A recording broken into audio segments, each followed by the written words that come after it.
Merci de nous retrouver et de nous rester fidèles, autant sur Zik FM que sur Sen TV, pour votre émission Toute la vérité aujourd'hui qui s'est déplacée dans cet antre assez mythique. On s'en souvient déjà tout jeune, voire même gosse, où on se retrouvait dans le CICES, le Centre international de commerce et d'échange du Sénégal. Avec nous aujourd'hui, le directeur général du CICES, Saliou Keita, qui est un cousin à plaisanterie, je le rappelle, comme Keita et Touré. Directeur général, nous vous remercions déjà de l'accueil et bienvenue à cette émission Toute la vérité. Merci beaucoup Birahim Touré. Je voudrais d'abord saluer les téléspectateurs de Sen TV qui nous suivent à travers cette émission très intéressante, Toute la vérité. Et je voudrais également vous remercier pour l'opportunité que vous m'avez offerte pour parler du Centre international du commerce extérieur du Sénégal, CICES, que le président de la République Macky Sall m'a confié il y a de cela 8 mois. 8 mois, je vous remercie. C'est à peine si vous avez démarré 8 mois, mais 8 mois en plein Covid-19. Oui, vous savez, quand je suis arrivé, la première des choses à faire, c'est l'état des lieux. D'abord, je rappelle la mission du CICES et non de la foire. Oui. On va revenir pour dire que la foire est une activité. Tout à fait, oui. Et la mission du CICES, c'est la promotion de l'expansion économique du Sénégal dans tous les secteurs d'activité et sous toutes ses formes, à travers l'organisation de salons et de foires. Et quand nous sommes arrivés, nous avons fait ce qu'on appelle l'état des lieux. L'état des lieux pour mesurer le poids de la mission que le président de la République, Macky Sall, nous a confiée. Et l'état des lieux, vraiment, nous a montré qu'au CICES, le CICES que nous avons hérité, il y a beaucoup de défis à relever. Le défi est organisationnel, le défi est institutionnel, structurel aussi, mais surtout le défi est financier. C'est pour cela que nous avons décidé vraiment de travailler dans une approche holistique, une approche inclusive et participative pour dire aux Sénégalais, le CICES, c'est votre CICES. Le CICES est un patrimoine que le défunt président de la République, Léopold Sédar Senghor, nous a légué. Et nous, notre génération, nous n'avons pas le droit de trahir cette belle vision. Nous allons revenir pourquoi j'ai dit la vision du président Léopold Sédar Senghor c'est une très belle vision. Mais d'abord dire que l'état des lieux également, ma première sortie, j'ai parlé du foncier, mais il y a des précédents. Parce que quand on parlait de foncier, on sait que si ça c'est un grand terrain. Oui. Il y a eu beaucoup de mots autour de l'emprise du CICES, où il y a eu des poches qui ont été, je ne sais pas si c'est affirmé ou pas, en tout cas des poches qui ont été spoliées. Absolument. Par des hommes politiques même, pour ne pas les citer. Oui, vous savez, cher Birahim, moi je ne me fais pas de fixation, mais tout simplement il faut dire que le CICES est frappé par ce qu'on appelle la réduction de son périmètre géographique. En 1974, la création de ce centre, on est parti avec 107 hectares. De foncier. Le foncier. Et j'ai dit que les infrastructures appartiennent à l'État du Sénégal. C'est pour cela que je dis la décision du président Abdoulaye Wade, je comprends, il était dans ses droits. Mais par rapport à la mission du CICES, ce que le CICES doit apporter en termes de contribution pour une meilleure expansion économique du Sénégal, ça ne voulait pas la peine. C'est pour cela que je dis, on est frappé par la réduction du périmètre géographique parce que tout simplement, il y a eu des lotissements à usage d'habitation.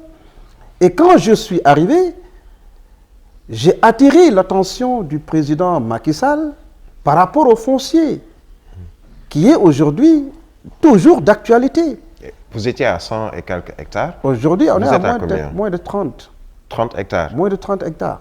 Et le président au minimum, 70 hectares ont été et le président Macky Sall redécoupés. Oui, et le président Macky Sall, quand je lui ai parlé de la situation, parce que si on ne fait pas attention, on risque d'aller vers de nouveaux lotissements. De ces 30 hectares qui restent. Oui, heureusement que le président Macky Sall, je l'ai alerté, et l'instruction aujourd'hui c'est quoi? C'est que personne ne touche un seul mètre carré à usage d'habitation. Et la question du président Macky Sall, c'est quoi? Qu'est-ce qu'ils veulent? Ils veulent que le CICES disparaisse ou pas, ou quoi? C'est le seul centre que vous avez ici à Dakar, en tout cas un centre international qui regroupe toutes les nationalités, notamment durant les foires ou forats, ou même vous savez, du salon de l'agriculture, entre autres manifestations, la FIDAC. Tout se passe ici si je reviens, oui, la FIDAC, c'est l'activité phare du CICES, qui voit la participation officielle de plus de 40 pays. Et c'est important aujourd'hui, quand on parle de la coopération bilatérale, la coopération Sud-Sud, la coopération commerciale, comment favoriser les échanges commerciaux entre les opérateurs économiques sénégalais, mais avec leurs homologues étrangers. Et si vous voyez toujours, quand je parlais de l'état des lieux pour mesurer le poids de la mission que le président Macky Sall m'a confiée, et je me suis dit quelque part, il y a beaucoup de défis à relever, l'approche est inclusive, on a parlé de la FIDAC, et dis-toi, quand on organise la FIDAC, vous avez vu l'embouteillage, c'est parce que le CICES devrait travailler en tant que structure événementielle sur un package. Et le package, le parking fait partie. Mais si c'est réduit la superficie, donc il y aura un problème de parking. Vous n'avez presque plus de parking. Et c'est ça qui explique... C'est juste quelques mètres carrés qui sont utilisés comme parking. Et c'est ça qui explique l'embouteillage quand on organise la FIDAC. Donc, ça c'est un. Mais également, j'ai parlé de la coopération bilatérale, de la coopération économique, parce que le CICES a été conçu comme un parc d'exposition, mais également de congrès.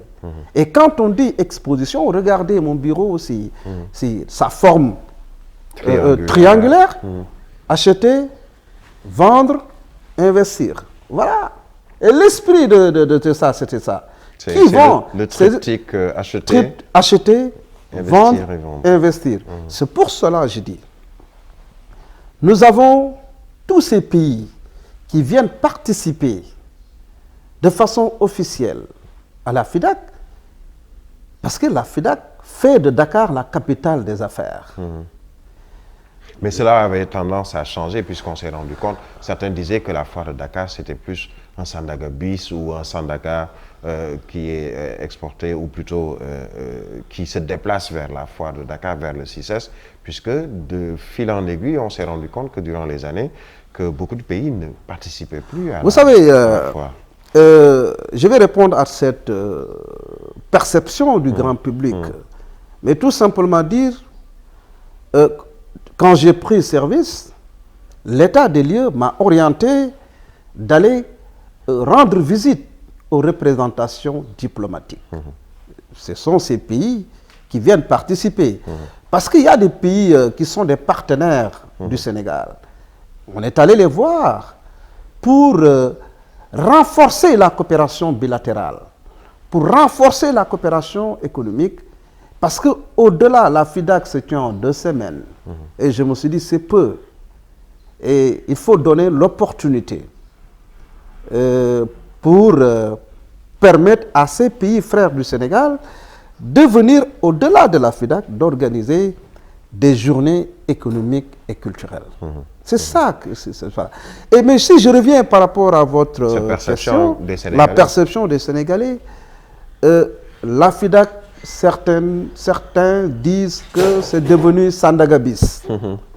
Je ne suis pas totalement d'accord. D'une part, parce que tout simplement, les produits que les gens de Sandaga apportent, ce sont des produits qui viennent de la Turquie, de la Chine, d'autres pays. Hein. Mais le fait d'aller rencontrer les représentations diplomatiques qui viendront avec leurs opérateurs économiques pour exposer les produits de leur pays, mais ce sont ces produits que les gens de Sandaga apportent. Le problème, ce n'est pas ça. Le problème, c'est la personne qui arrive. Comment elle se comporte pendant la FIDAC. C'est pour cela, en ma qualité d'ex-ancien directeur général de l'ANAMAN qui travaillait pour le secteur informel, avec les marchands, nous avons initié ce qu'on appelle l'économie populaire, EcoPop. On a signé une convention avec une association de commerçants sénégalais, association qui est présente sur toute l'étendue du territoire national, pour organiser ce qu'on appelle EcoPop, c'est-à-dire permettre à leur association d'organiser une foire chaque mois pendant une semaine, pendant 10 jours. Qu'est-ce qu'on cherche à partir de cette initiative? C'est de les organiser, de les aider à se formaliser pour véritablement... Ça fait partie de la politique du chef de l'État. Ah oui! Formaliser l'informel, on peut le dire. Très bien, ainsi. Formaliser pour que ces derniers quittent l'informel et aller vers le formel. Parce que tout simplement, Birahim, l'État du Sénégal perd chaque année plus de 3 000 milliards à cause du secteur informel. Parce que quand on dit secteur informel, c'est des agents économiques qui échappent à la comptabilité nationale. Ce sont des agents économiques qui occupent la voie publique d'une façon illégale et anarchique. Et c'est ça qui crée l'embouteillage. Alors, on va revenir sur l'organisation même de ce secteur informel, puisque vous l'avez rappelé. Aujourd'hui, le CICES, quand on parle d'état des lieux, on annonce des pertes sèches de près de 2 milliards de francs CFA, dues justement au Covid-19. Est-ce que vous confirmez et à quoi sont dues ces pertes? Est-ce seulement cette pandémie ou le fait de ne pas organiser d'activités dans ce centre? Oui, je voudrais d'abord préciser que le CICES a pour tutelle technique le ministère du Commerce. Oui. Et je voudrais saluer au passage l'autorité, Madame le ministre Assom Diatta, qui, depuis que j'ai pris quand même service, elle ne ménage aucun effort pour m'apporter son soutien, pour véritablement, ensemble, qu'on puisse relever les défis. Donc, c'était une occasion pour la remercier. Et puis dire que oui, l'activité phare du CICES, c'est la FIDAC.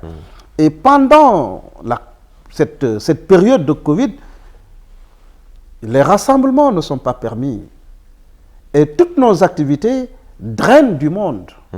C'est pour cela l'histoire retient qu'au Sénégal, il n'y a pas de FIDAC en 2020. On a essayé de reporter en tenant compte de la tendance baissière pour organiser au mois de mars. Mais au mois de mars, on est frappé par la deuxième vague. Et du coup, oui, donc on est obligé d'annuler définitivement et d'attendre le mois de décembre 2021 pour organiser aussi bien la foire de l'OCI que nous avons pu négocier, en même concomitamment avec la FIDAC. Donc ça va se tenir à Dakar. Donc vous allez voir que décembre 2021, Dakar sera bien la capitale. Mais cela est sous-tendu par peut-être une situation meilleure sur le plan sanitaire avec... oui, je pense que les mesures ont été levées. Aujourd'hui, rien ne nous empêche maintenant d'organiser des activités, drainer du monde, mais demander à toute personne qui arrive de respecter quand même les mesures barrières, c'est-à-dire de porter les masques. Alors, le CICES, pour celui qui connaît le CICES, il y a 20 ans, 25, c'était déjà un entre assez imposant. Vous avez parlé tout à l'heure des pertes sur le plan foncier. De 100 et quelques hectares, vous êtes à un peu moins ou sensiblement 30 hectares. Ouais. Est-ce que ça fait partie de vos priorités de refaire le CICES, de refaire les bâtiments qui sont assez vieillissants? Vous savez, aujourd'hui, je l'ai dit tout à l'heure, le CICES date de 1974. Nous sommes frappés par la vétusté des infrastructures. Plus de 46 ans. Plus de 46 ans. C'est pour cela, aujourd'hui, forcément, en parlant des défis à relever, je dis que c'est institutionnel, on doit forcément réhabiliter les infrastructures. Les bâtiments. Les bâtiments. Etc. Pourquoi? Parce qu'il y avait des salles de spectacle. Ah oui, je vais venir pour ça. C'est simplement pour répondre aux normes internationales. Il faut réhabiliter, répondre aux normes internationales, parce que tout simplement, on est concurrencé. Aujourd'hui, le grand public, le CICES que j'ai hérité ne répondait pas aux attentes légitimes du grand public. Et je comprends. C'est pour cela que le grand public a tendance à aller au niveau des hôtels qui ne sont pas des structures événementielles, mais c'est le cadre qui les attire. C'est pour cela aujourd'hui, ce qu'il nous faut, nous, c'est de réhabiliter, mais l'espace que nous avons ici, le foncier qui reste. Donc, ce qu'il faut, c'est de valoriser l'espace qui reste et renforcer notre efficience opérationnelle. Mais n'est-ce pas un problème de politique, même du régime de Macky Sall, qui, je le rappelle, a plutôt misé depuis un certain nombre d'années sur Diamniadio avec le parc industriel. Vous savez, il y a par exemple le centre Abdou Diouf à Diamniadio qui aujourd'hui capitalise pratiquement beaucoup de manifestations et d'événements internationaux même. Aujourd'hui, est-ce qu'on n'a pas déshabillé Paul pour habiller Jean, c'est-à-dire on a mis moins dans le CICES que peut-être vers Diamniadio avec le centre le CICAD, entre autres. C'est une très bonne analyse de votre part. Je pense que vous avez compris, votre registre d'analyse est très bon. Pour dire que le CICES, par sa position géographique, vous voyez sa proximité avec l'aéroport de Dakar. Qui ne fonctionne plus. Hein. Ah oui, oui. Mais en 1974, j'ai dit, le CICES qui est conçu comme parc d'exposition et de congrès, on reçoit les exposants. On reçoit des congressistes qui viennent de l'étranger. Tout à fait. Voilà ce qui explique la proximité. Donc, le CICES, qui doit diversifier ses activités, doit mettre en place ce qu'on appelle le CICES Transport. Parce qu'on doit travailler par rapport aux perspectives. CICES Transport, pour que nos invités, les autres qui viendront de l'étranger, CICES doit aller les chercher. C'est le CICES. Ah oui, assurer la navette. Mais également assurer le transport des exposants, des congressistes pendant leur séjour au Sénégal. Mais là, c'est des privés qui vont nous accompagner. C'est clair. Maintenant, aujourd'hui, que le CICES, nous avons maintenant le parc des expositions de Diamniadio. Regarde Diamniadio, regarde Dias. C'est encore de la proximité. C'est pour cela que je dis, les compétences que nous avons en tant que des cadres événementiels. Je profite maintenant de cette émission pour demander encore au chef de l'État, parce que j'ai adressé une correspondance et j'ai fait une offre technique et financière pour demander au chef de l'État de mettre à la disposition du CICES le parc des expositions de Diamniadio, mais également le centre Abdou Diouf, parce que c'est des événements. Et nous sommes... Ce que vous voulez, c'est vous battre pour rester et exister, sinon vous allez disparaître tout simplement. Oui, parce que moi je pense que aujourd'hui le CICES doit redynamiser ses activités pour non seulement faire face à la concurrence, mais pour répondre aux attentes légitimes des grands publics. Et quand je parle d'attentes légitimes du grand public, c'est de faire du CICES un hub économico-culturel, parce que l'aspect culturel fait partie également des missions du CICES. En faisant le CICES un hub économico-culturel, nous allons travailler pour aller vers ce qu'on appelle un centre international des affaires. Vendre, acheter, investir. Investir quoi? Aujourd'hui, on doit avoir ici ce qu'on appelle CICES hébergement, pour héberger les gens. Mais il faudrait déjà que vous ayez le foncier pour le faire. Je vais venir. CICES restaurant, la restauration, tout a été programmé par Léopold Sédar Senghor. Si vous avez la chance de visiter encore, je peux vous montrer. Le dispositif est là. Mais... il faut un accompagnement de l'État. Oui. Il faut d'abord un accompagnement de l'État. Il faut un accompagnement du secteur privé. On reviendra parce que la responsabilité aujourd'hui est partagée. Oui. Le CICES, ce n'est plus le CICES du président Macky Sall, ni de Salihou Keïta, directeur général, mais c'est le CICES de tout le monde, de tous les Sénégalais. Parce que le CICES est un patrimoine national. Chacun doit apporter sa contribution pour que notre génération, qu'on ne trahisse pas aujourd'hui la vision du président Léopold Sédar Senghor. Donc, encore une fois, nous, CICES, moi, Salihou Keïta, j'ai besoin des parcs d'exposition de Diamniadio, j'ai besoin du centre Abdou Diouf pour véritablement jouer le rôle, la mission que le président de la République m'a confiée, qui consiste à promouvoir les échanges commerciaux et véritablement aller vers une meilleure expansion économique du Sénégal. Le challenge est grand, espérons que... à travers l'organisation de salons et de foires. Et puis on peut revenir sur ça, parce que vous avez dit que organiser une seule activité qu'on appelle FIDAC, jusqu'à ce qu'on nous appelle foire, c'est pas ambitieux. Nous avons décidé... il faut diversifier, il faut... Nous avons décidé de décentraliser nos activités. Vous voyez, toutes les régions du Sénégal, pratiquement, ont des potentialités économiques. Oui, avec les chambres de commerce et merci beaucoup. C'est pour cela que nous avons signé une convention avec l'Union, avec les chambres consulaires. Quand je dis les chambres consulaires, c'est les chambres de commerce et les chambres de métiers. Avec les chambres de commerce, nous avons signé une convention pour organiser des salons dans les régions. Vous allez voir qu'à Kaolack, c'est programmé au mois de juin d'organiser le salon de l'arachide du Sénégal.